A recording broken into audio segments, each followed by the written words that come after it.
Sri motivation YouTube சேனலுக்கு வந்திருக்கிற உங்கள் எல்லாரையும் அன்போடு வரவேற்கிறேன்.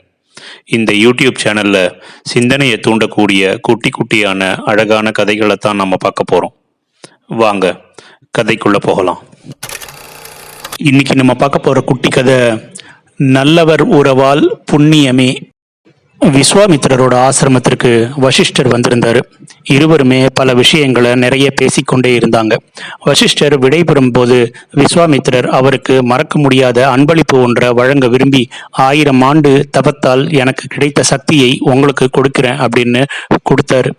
மகிழ்ச்சியோட பெற்றுக்கொண்ட வசிஷ்டர் நன்றி சொல்லி அங்கிருந்து கிளம்பவும் செஞ்சார். இன்னொரு சமயத்துல வசிஷ்டரின் ஆசிரமத்திற்கு விஸ்வாமித்திரர் வரத்துக்காக நேரம் வந்தது. வசிஷ்டரும் அவரை அன்போடு உபசரித்தார்.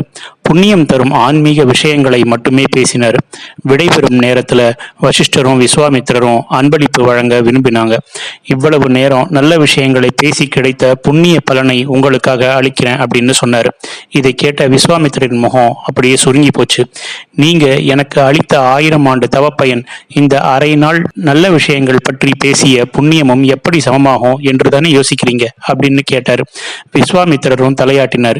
எது உயர்ந்தது என்பதை நாம் பிரம்மாவிடமே சென்று கேட்டு தெரிந்து கொள்வோம் அப்படின்னு முடிவு செய்து பிரம்மலோகத்திற்கு 2 பேருமே சென்றாங்க. பிரம்மாவிடம் நடந்ததை விளக்கினாங்க. பிரம்மா சொன்னாரு, இது விஷயத்துல தீர்ப்பு சொல்ல என்னால முடியவில்லை, விஷ்ணுவிடம் முறையிடுங்கள் அப்படின்னு. அவர்களும் விஷ்ணு கிட்ட சென்று இதை கேட்டாங்க. தவ வாழ்வில் என்னை விட சிவனுக்குத்தான் நிறைய அனுபவம் உண்டு, அவர்கிட்ட சென்று விசாரித்தா உண்மை விளங்கும் அப்படின்னு சொன்னாரு விஷ்ணு. கைலாயம் சென்று சிவனிடம் விளக்கம் தருமாறு கேட்டாங்க 2 பேரும். சிவனும், உங்களுக்கு தெளிவு வேண்டுமானா பாதாள உலகத்துல ஆதிசேஷனின் உதவியை நாடுங்கள் அப்படின்னு அவர் சொன்னார். விஸ்வாமித்திரரும் வசிஷ்டரும் பாதாள உலகம் வந்து சேர்ந்தாங்க. தங்கள் சந்தேகத்தை எடுத்து கூறினாங்க. இதற்கு யோசித்தே பதில் சொல்ல வேண்டும். அதுவரை இந்த பூலோகத்தை தாங்கும் பணியை நீங்கள் இருவரும் செய்யுங்க. தலையில் சுமக்க கடினமாக இருக்கும், எனவே ஆகாயத்தில் இதை நிலைநிறுத்தி வையுங்க அப்படின்னு சொன்னாரு ஆதிசேஷன். உடனே விஸ்வாமித்திரர், நான் இப்போதே 1000 ஆண்டுகள் செய்த தவத்தின் சக்தியை கொடுக்கிறேன், அதன் பயனாக பூமி ஆகாயத்தில் நிலை பெற்று நிற்கட்டும் அப்படின்னு சொன்னார்.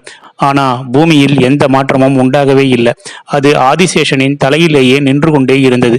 வசிஷ்டர் தன் பங்குக்கு 1/2 மணி நேரம் நல்ல விஷயங்கள் பேசியதால் உண்டாகும் புண்ணியத்தை நான் கொடுக்கிறேன், இந்த பூமி அந்தரத்தில் நிற்கட்டும் அப்படின்னு அவர் சொன்னார். இதை சொன்னதும் ஆதிசேஷனின் தலையில் இருந்த பூமி கிளம்பி அந்தரத்தில் நின்றது. ஆதிசேஷன் பூமியை எடுத்து தன் தலையில் மீண்டும் வைத்து கொண்டு, நல்லது, நீங்கள் இருவரும் எதற்காக வந்தீர்களோ அந்த வேலை முடிந்து விட்டது, போய் வரலாம் அப்படின்னு அவர் சொன்னார். கேட்ட விஷயத்திற்கு தீர்ப்பு சொல்லாமல் வழி அனுப்பினால் எப்படி அப்படின்னு ரிஷிகள் இருவருமே ஒருமித்த குரல்ல கேட்டாங்க. உண்மையை நேரில் பார்த்த பிறகும் தீர்ப்பு சொல்வதற்கு ஒன்றுமே இல்லை. 1000 ஆண்டு தவசக்தியால் அசையாத பூமி 1/2 மணி நேர நல்ல விஷயங்களை பேசிய பலனுக்கு அசைந்து விட்டது, பார்த்தீர்களா அப்படின்னு சொன்னாரு ஆதிசேஷன். விஸ்வாமித்திரரும் வசிஷ்டரும் அப்பொழுது உண்மையை புரிந்து கொண்டு அவர்கள் மெய்சிலிர்த்து போனாங்க. நல்லவர் உறவால் கிடைக்கும் புண்ணியமே தவத்தால் கிடைக்கும் புண்ணியத்தை விட சிறந்தது அப்படின்னு சொன்னாரு ஆதிசேஷன். எனவே நல்ல விஷயங்களை மட்டுமே பேசுவோம், அதையே பகிர்வோம். இந்த குட்டி கதை உங்களுக்கு பிடிச்சிருக்குன்னு நினைக்கிறேன். பிடிச்சிருந்தா லைக் பண்ணுங்க, கமெண்ட் பண்ணுங்க, உங்க ஃப்ரெண்ட்ஸுக்கு ஷேர் பண்ணுங்க. நன்றி.